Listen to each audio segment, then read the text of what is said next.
There comes a moment in the life of a nation when silence is betrayal, when continued obedience is suicide, and when bowing to the same hands that choke you is no longer diplomacy, it is surrender.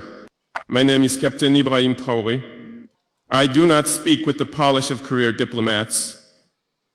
I do not wear the cologne of multinational boardrooms. I was not trained in Washington nor groomed in Geneva.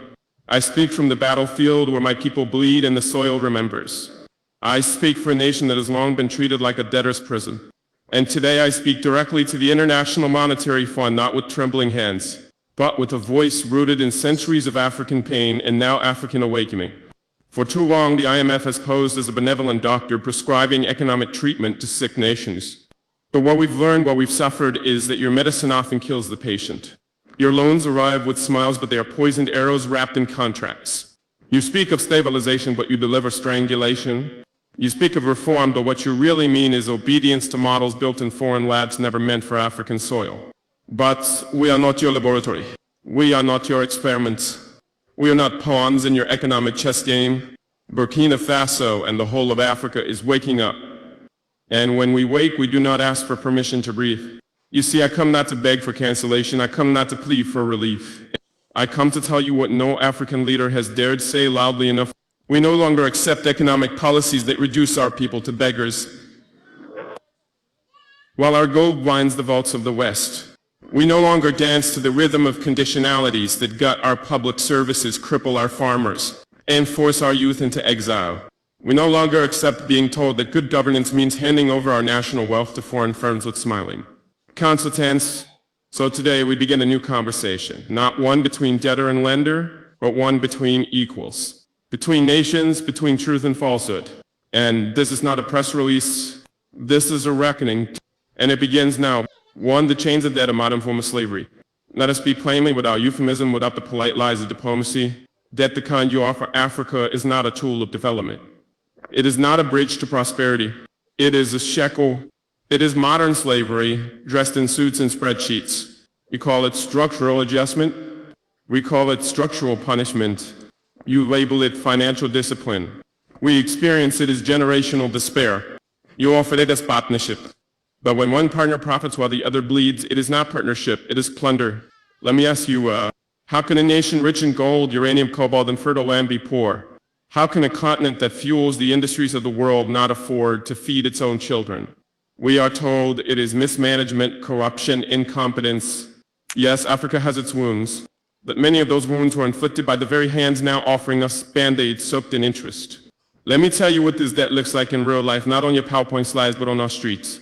It looks like children studying by candlelight because the national power grid was privatized and sold to foreign investors who charge prices our people cannot pay.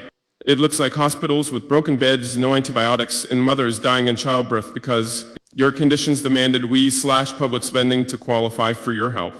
It looks like millions of African graduates with degrees in hand but no future, job-creating sectors were outsourced, sold off, or collapsed under your imposed liberalization policies. And worst of all, it looks like dignity broken. You see, the repayment plans you create are not economic formulas. They are death sentences. You lend us $500 million and ask for $2 billion in return over decades through interest restructuring fees, currency controls, and privatization clauses that rob us of our national assets. Tell me, what is the moral justification? You say the contracts were signed willingly, but let me ask, is it consent when the patient is bleeding and you are the only one holding medicine with a price tag and a clause? Is it choice when the gun is not pointed at your head but at the starving child behind you? No, Your Excellencies at the IMF, this is not consent. It is economic coercion. This is not development. It is domination. This is not globalization. It is neo-colonialism in financial ropes. And we, the new generation of African leadership, are no longer blind. We are no longer grateful for crumbs from the tables our labor built. We are done applauding policies that hollow out our economies in the name of efficiency. We will no longer trade our sovereignty for loans that disappear into the hands of consultants, only to return as debt for our grandchildren. Let me be even more clear. Africa does not owe you, you owe Africa. You owe us for the gold taken on the colonial boots. You owe us for the minerals that power your smartphones while our villages remain in darkness. You owe us for the diamonds that dazzled your palaces while we bled in silence.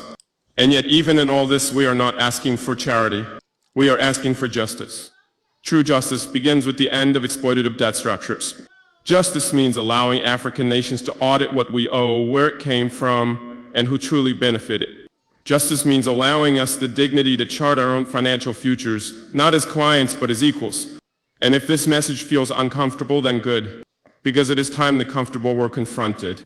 To the puppet strings, how the IMF undermines African sovereignty. To speak of sovereignty in Africa today is to speak of a dream deferred, a continent of flags and anthems. Yes, but true freedom, that still hangs in question. They say we are independent, but independence without autonomy is illusion. And few institutions have done more to blur that line between self-rule and subjugation than the International Monetary Fund. You do not govern us, yet you draft our budgets.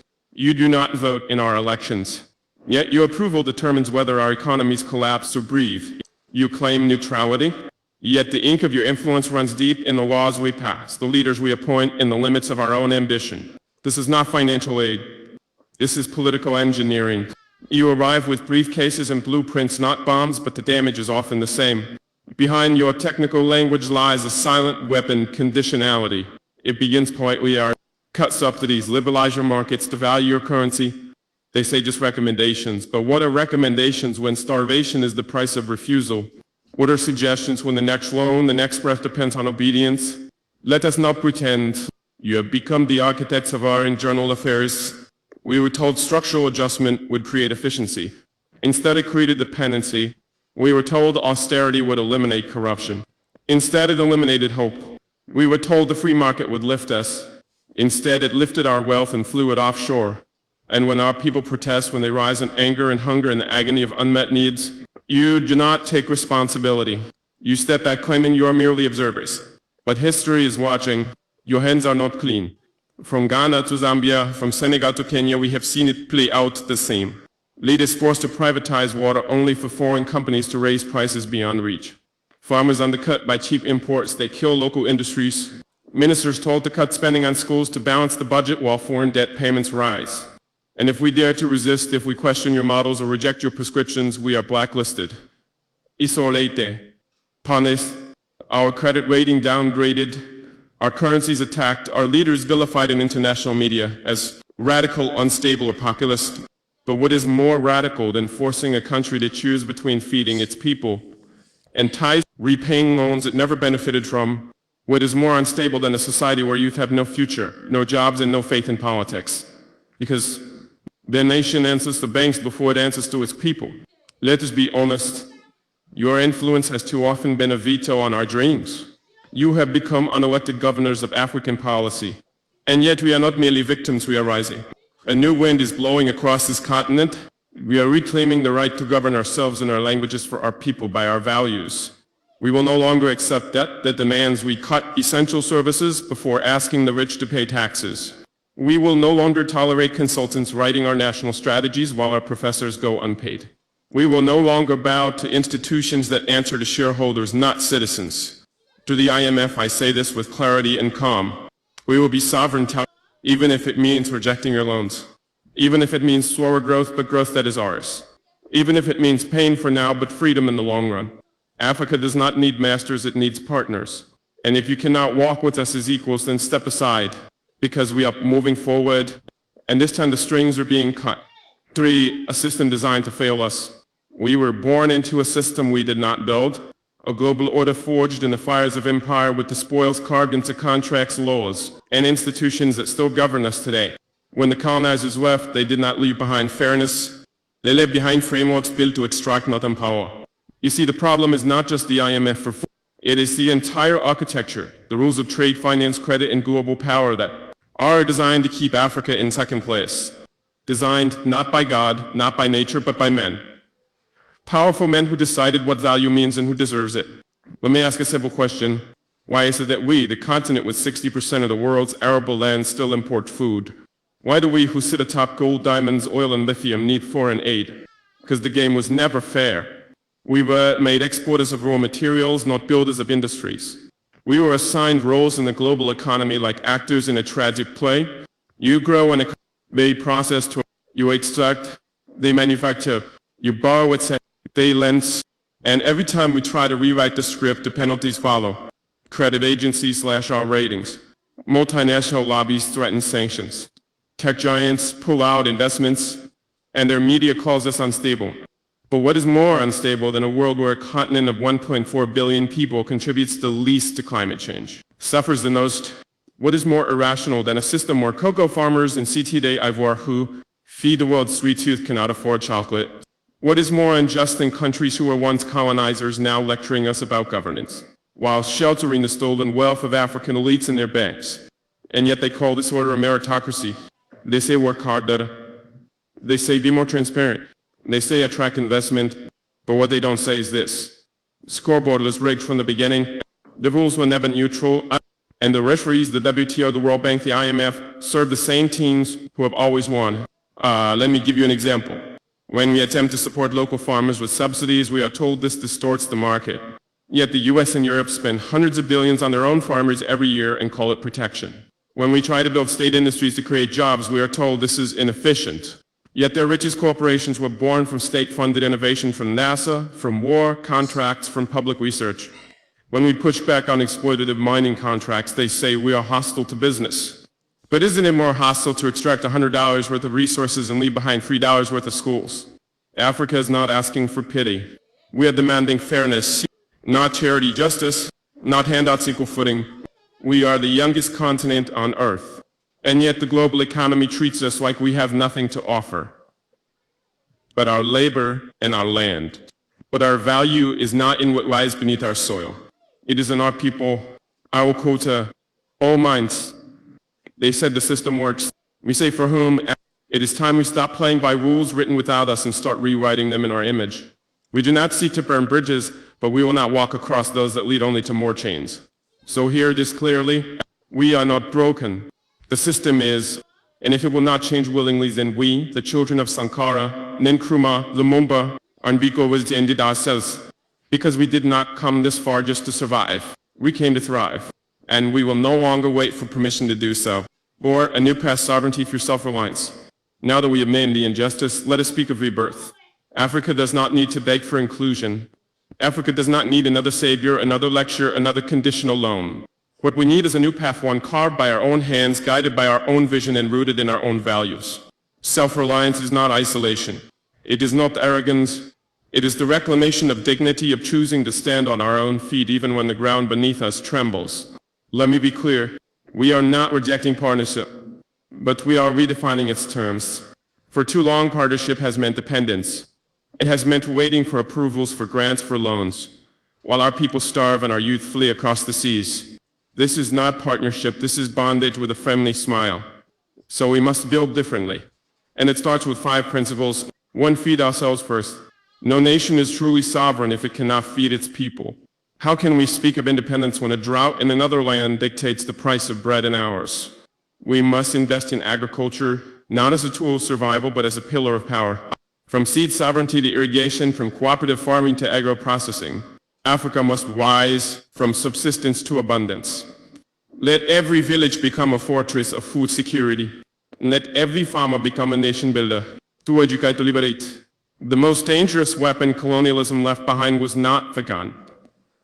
It was the syllabus, a curriculum that teaches us about foreign kings but not our own heroes, that praises foreign philosophers but ignores African science, innovation, and wisdom.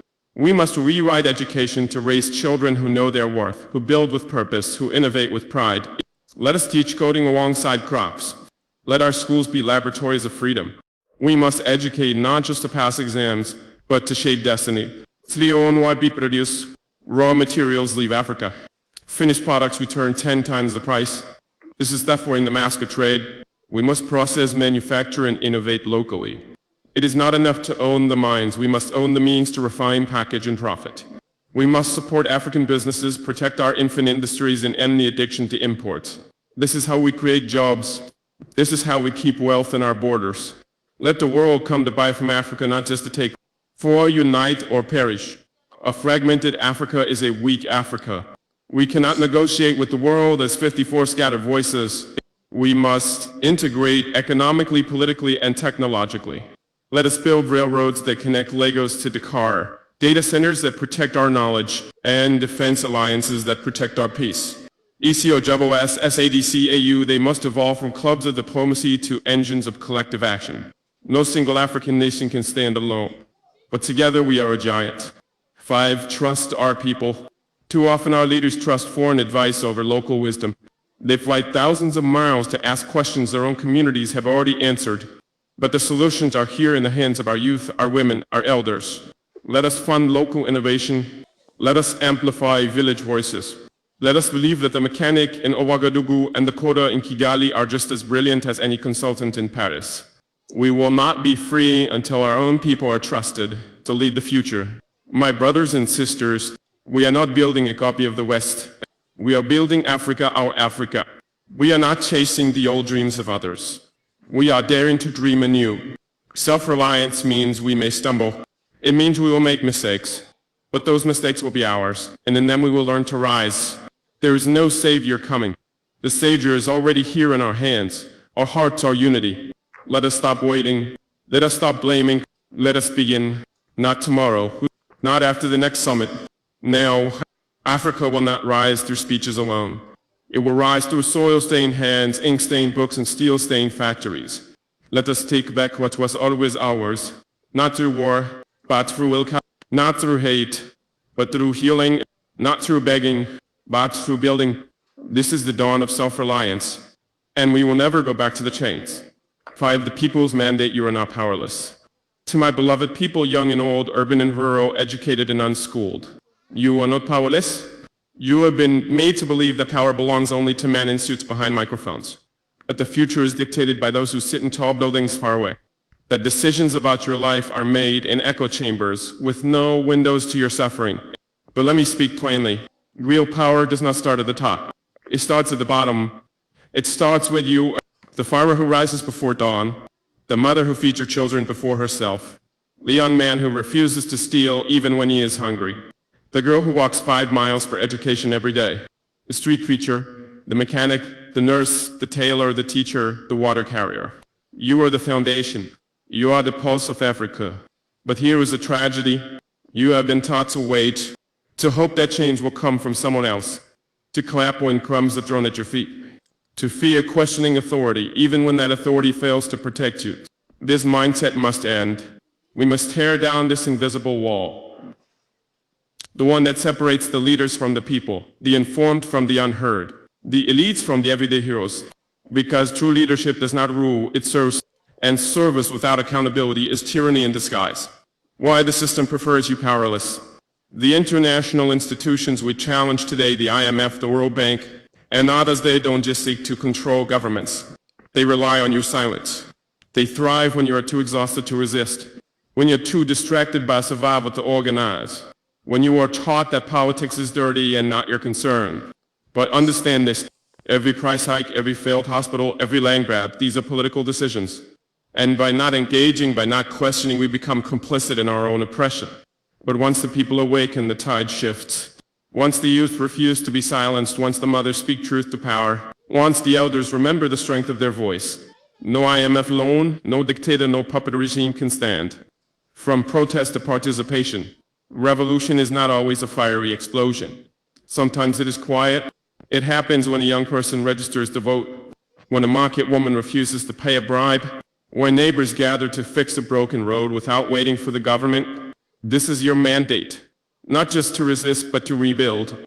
And to do this, we must reclaim 5 sacred rights. The right to question is ask why, ask how, demand clarity. Whether it's a village chief or a president, authority must answer to you. The right to organize, join hands, create unions, form cooperatives. Stand not as individuals, but as a united voice. The right to information, know who owns your land, know where your taxes go. Knowledge is power, and it is your right. The right to refuse injustice, refuse manipulation, refuse to be a pawn. Resistance is your sacred inheritance. The right to dream. Dream not just of escape, but of change. Envision the Africa your children deserve and begin building it today. This is not just a fight for governments. Yes, leadership matters. Yes, corruption must be purged. Yes, puppet regimes must fall.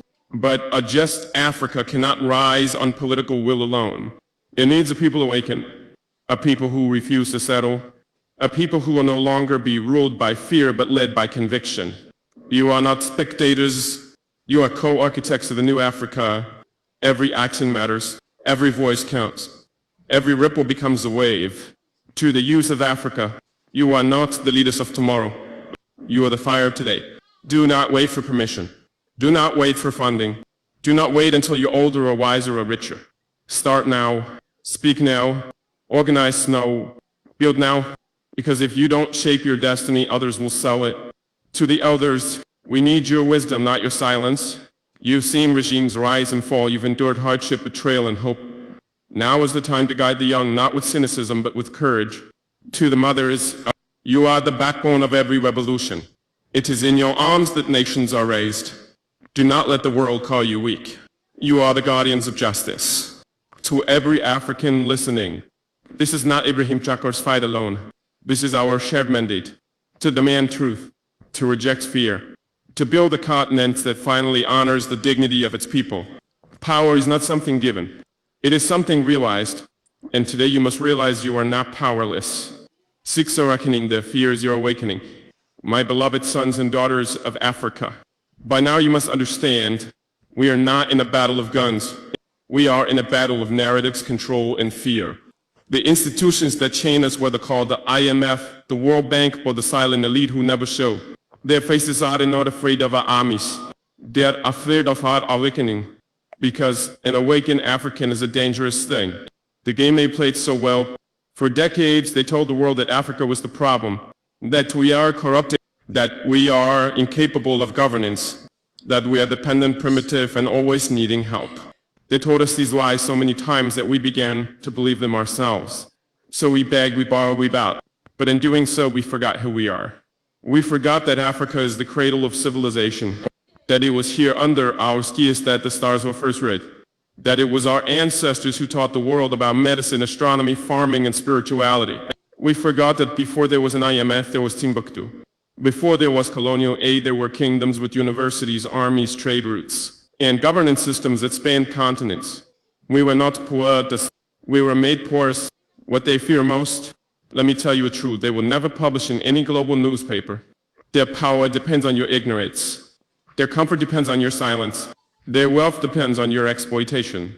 So when you begin to read, they panic. When you organize, they tremble. When you unify across borders, they conspire. Why? Because a generation of Africans who know the game, who see beyond the aid packages and debt traps, who refuse to sell their futures for short-term illusions. Such a generation is unstoppable. They fear not your rage, but your clarity. They fear not your weapons, but your wisdom. They fear not your protest, but your purpose. The awakening has begun. Look around, you feel it in your bones. There is a stirring in our villages, a fire in our cities, a hunger in our youth that no IMF policy can extinguish. From Burkina Faso to Mali, from Niger to Uganda, from South Africa to Ethiopia, the veil is lifting. The spell is breaking. This is not just a political shift. It is spiritual. It is ancestral. It is prophetic. You are not just living through a revolution. You are the revolution, the reckoning on. For years they have extracted from us with impunity gold, oil, diamonds, cocoa, bauxite, uranium, and yet we remain the poorest continent in the world. No, this is not chance. It is by design. Well, here's what they didn't expect. That we would wake up, that our people would begin to connect the dots, that we would call out the lies, that we would dare to confront them not with hate, but with truth. And truth is the most dangerous weapon of all. This reckoning is not about revenge. It is about justice. It is about restoration. It is about dignity. It is about telling the world, we are not your teredikis, we are your creditors, and it's time to settle the account. The shift cannot be reversed. You see, once people see the bars of their cage, they no longer mistake it for freedom. Once people taste sovereignty, they no longer beg for scraps. And once people remember who they are, they become ungovernable by lies. So yes, expect pushback, expect propaganda, expect infiltration, expect threats, because when an empire begins to lose control, it will do anything to maintain the illusion. But their fear is not your signal to retreat.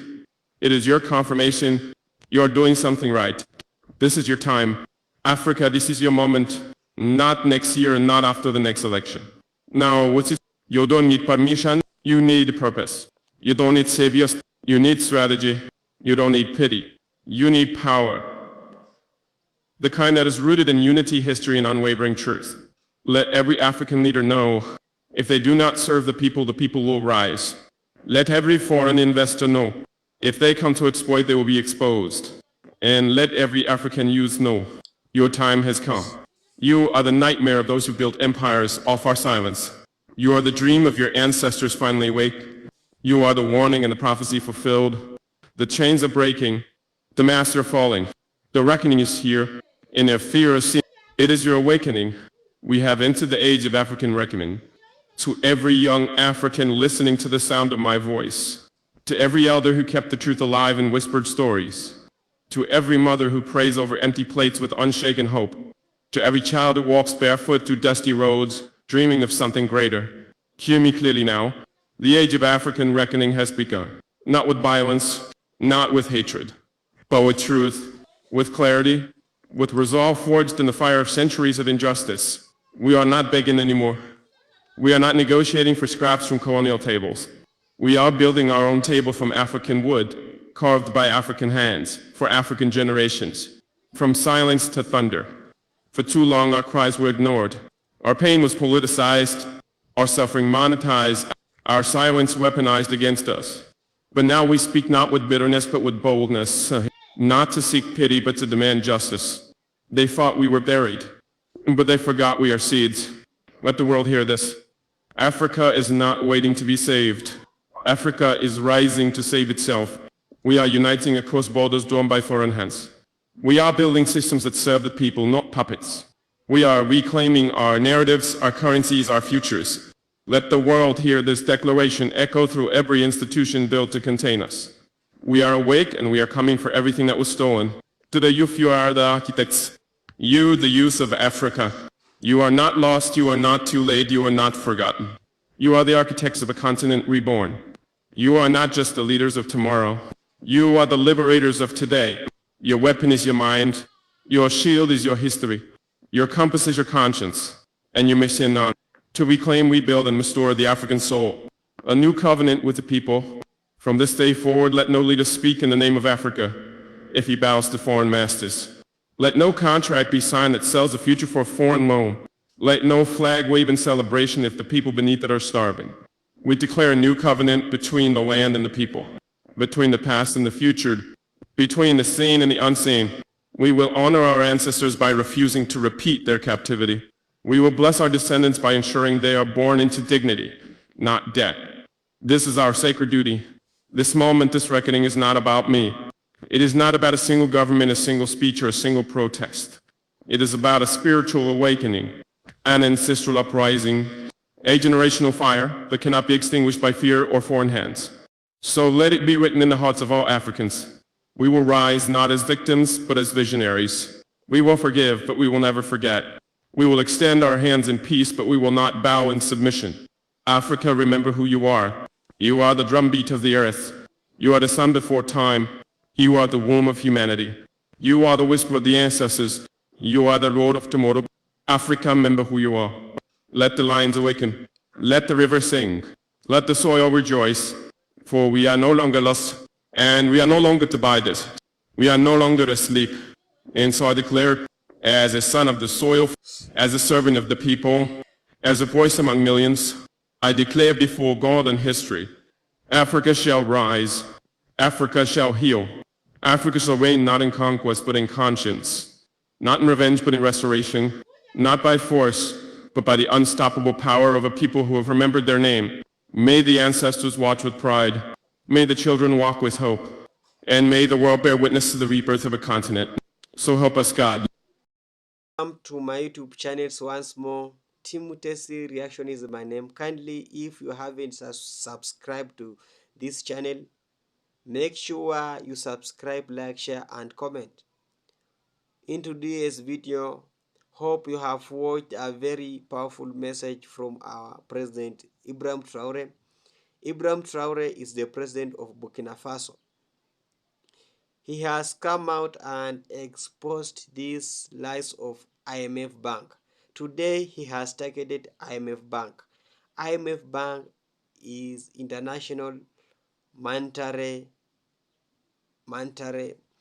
funding. So this funding has been caused a lot of tension in Africa, and we know that this has been used by these Western countries to destabilize our economy. And this fund has been used as to attract more leaders, and we find that most of leaders are relying on this IMF. So we know that this IMF has been used as Africa are now used as an experiment to these Western countries. These people has been used as experiment to them. We remember the COVID-19. When COVID-19 happened, we really suffered a lot, and these people came with a lot of medicine. We saw Madana, we saw a lot of medicine were deployed in Africa.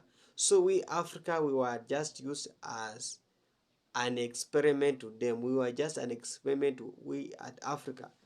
And Traore has come out and has said that we Africa, we must do away with this bank, and he has said all African leaders now must come out and do leave this called IMF to them, because it's not helping we as Africa. We know Ibrahim Traore talked about NGOs. NGOs means non-governmental organization. So it was used to steal resources from Africa, and you find that this NGO, most of these people are whites, and these whites are the spies to Africa. So these spies used to Africa to spy leaders, to show who is the brave leaders, to show what is happening in those countries. So these NGOs is really affecting us, and they are really funding a lot of money to Africa, but we know that this money is ours because these people take our resources outside to their country. Then they came back with those resources in terms of these NGOs. We saw a GMO happen in Africa, and GMO was a very dangerous. It killed a lot of people in Caribbean and Jamaica, and this GMO was applied in Africa. But people stand alone because now we have the leaders that can speak and can send a warning to this Western country. So people came out and defend and really chased away GMO away from Africa. Now they have come with a lot of fundings, different fundings. Ibrahim Traore is the leader. Now when you go to Burkina Faso, there is no NGO. There is no NGO in Burkina Faso now. There is no USAID. There is no United Nations. There is no military in Burkina Faso. France military. They have now our own leadership. They have all our military. Education is now free. Health sectors is now free, and it's really working. Why are we interested in bringing this USAID in our country? I saw in my country when Trump announces that we don't need, are going to stop this USAID, it was a waking call to us, and we as Africa, I celebrated because it's good. But most of our African leaders decided now to cry that, oh, our people are now going to die because of lack of medicine. Oh, our HIV people are now going to suffer. It's not good. Let's learn from Ibrahim Traore. Ibrahim Traore is doing a lot of work in Burkina Faso with nobody has been done ever. So what happened in Niger, Mali, it was not about coup. It was a revolution, and revolution has really started. It's World War 10. It's now a new generation, a wake-up generation, a generation that work with internet. You killed Sankara, we kept quiet. You killed Patrice Lumumba, we kept quiet. It's now high time we stand with Ibrahim Traore, defending them, and he's really speaking the heart of Africa. We saw many people endorsed Ibrahim Traore as their president because the leaders that they are there now are just used as a people to this was, and they are praising them. So it's that time we called and now called people and speak the reality. Kindly, if you have not subscribed to my YouTube channels, make sure you subscribe, like, share, and comment. I will back with more updates. Bye for now.